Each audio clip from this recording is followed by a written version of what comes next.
Greetings everyone, this is Rambling Collector here, and welcome back to another anime light novel review. The topic of this video, Part 2 of Ace's story, titled New World, the second and final book of the two-book series of Ace's story by Tatsuya Hamazaki. Now, I have reviewed the first book in the past, but I figured I'd do a better job with the second one here this time around. And honestly, I really thoroughly enjoyed this one. It was definitely an addictive read, despite how much smaller it was.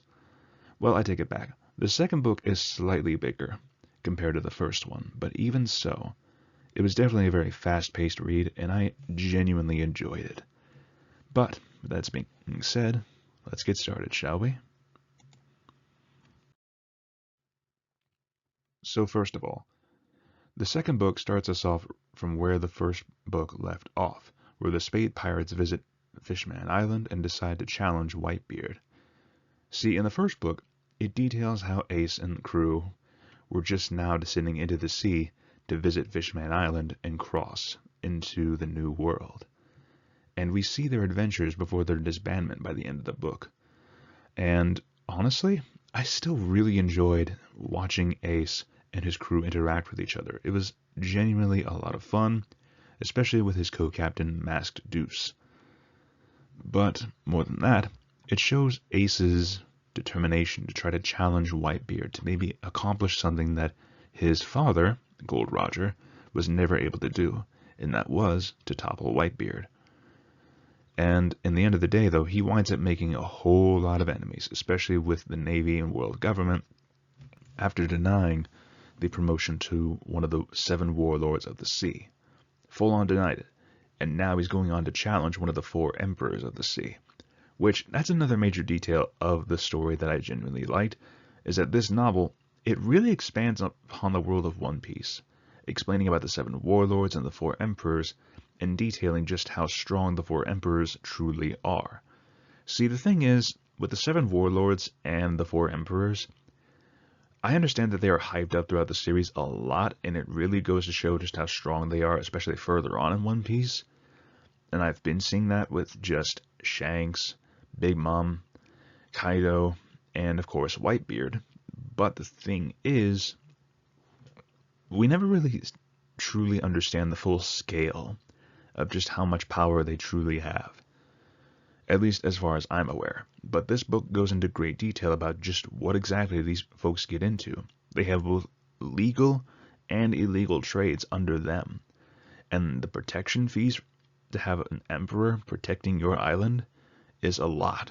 But it definitely shows just how strong these 4 really are. But more than that, it shows Ace trying to go after one of the strongest, aka Whitebeard. And needless to say, that does not go well for him. He winds up getting absolutely trounced in his fight against Whitebeard. And from there, it shows the Spade Pirates being integrated into Whitebeard's crew after spending days with them, with Ace constantly trying to challenge Whitebeard to a sheer number of fights, which winds up having Ace working in Whitebeard's crew. Which, one of the other things is that this really goes more into detail about Ace joining Whitebeard's crew as well as his interactions with some of the crew, especially Marshal D. Teach, aka Blackbeard, and Commander Thatch. Because that's one of the major plot points of One Piece for a while, is when Ace gets kidnapped by the Navy and is scheduled for execution. And we do see some of his backstory with Whitebeard about how he wound up joining the crew after consistently challenging Whitebeard and even revealing who his father was to Whitebeard. But, more than that, we also again see more interactions with the crew. And I gotta say, one of the things I really liked about this novel is that we actually got to see Marshal D. Teach, Blackbeard, back when he was working under Whitebeard. And you could see just how absolutely ruthless and dangerous he truly is. And it is, honestly, nerve-wracking to see. And knowing just how strong he truly gets further on in the series and seeing him here, serving under one of the 4 emperors, it's a sheer nerve-wracking sight to behold, because he comes off as very rude, very just eats a lot, it's very kind of nasty from Ace's point of view, but you can't help but feel unsettled, especially when you know what's going to happen between these two. But also, getting to see Commander Thatch was actually a nice change of pace. Also, I gotta say this now, Oda really needs to work on stop using so many T names, because in just this 2-book series alone, we have like 2 Teaches and 1 Thatch. That is like 3 T names right there. Come on, Oda, really? You gotta have that many T's? But joking aside, though, it was actually kind of interesting to get to see Thatch in action, because then you actually understand just why Ace is so hellbent on kidnapping Blackbeard, because the two of them were close, and having Ace and Blackbeard serving under the same commander was a great way to make the hunt far more personal for Ace, because it wasn't just one commander being killed by a subordinate, it was literally the same commander that he had worked under before becoming one himself, and Blackbeard and Ace serving as crew members. It was one crew member against another for personal vengeance against killing their commander. And having that personal history revealed to me was definitely more of an eye-opener as to why this was so personal for Ace, and about why he was so hellbent on kidnapping Blackbeard, or at least capturing him. And it lends more weight to the Marineford arc, at least in my opinion, knowing how all this culminated in Teach going after the darkness fruit. From there, murdering Thatch, being chased down by Ace, Blackbeard defeating and capturing Ace, selling him to the Navy, only to wind up with both Whitebeard and Ace dying at Marineford. All of this, just the build up to those future events, you can feel that tenseness there as you're reading. You know what's going to happen to these people, but at the same time, you don't want it to happen.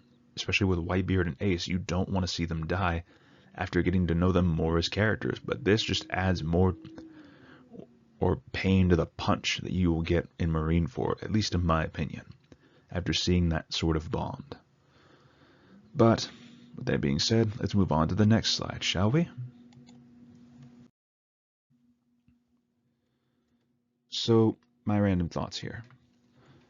In my honest opinion, even though I have not read much of the One Piece manga except for maybe the first box set, mostly I've been sticking to the anime, but in my honest opinion, I feel like there needs to be more light novels detailing more stories, because then at the very least it allows you to better know more of these characters. And honestly, I'm very excited for the next One Piece light novel that's coming out, which is a short story collection featuring many of the women of One Piece, like Nami, Vivi, and all of them.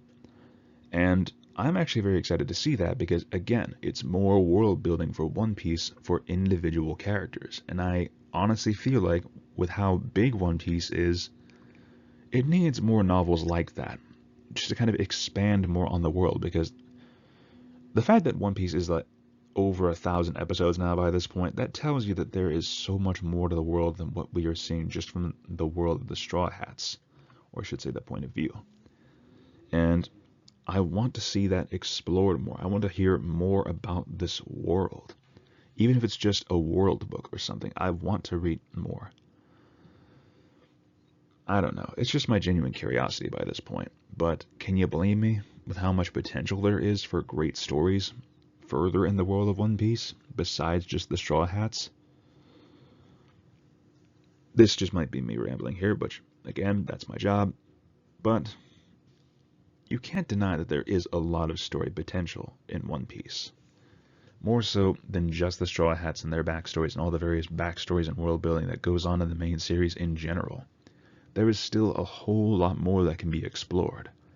And I think that's one of the many charms of One Piece, is that there's so much to it, that it always leaves you craving for more, despite just how vast the amount truly is. Anyways, I think I've ranted a bit here long enough. Let's move on, shall we? So, if it wasn't completely obvious, I gotta give Ace's story, New World, a solid 10 out of 10. Really good pacing, Really well done with characters, and the story comes to a very good conclusion, with Ace joining the Whitebeard Pirates, as well as how he and his crew were disbanded, but also tying up more of Ace's story and getting to know him more as a character. And I genuinely enjoyed that. Anyways, you guys, I hope you all enjoyed this video. If you like what I do here, please feel free to leave a like, comment your thoughts down below, or subscribe if you're interested for more videos like this one.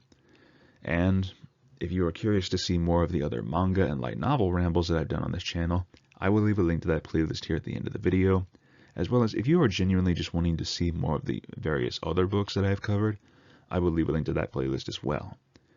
Anyways, you guys, I hope you all enjoyed this video. This is Rambling Collector, signing off for now, and I will see you all in the next video. Have a great day, fellow readers.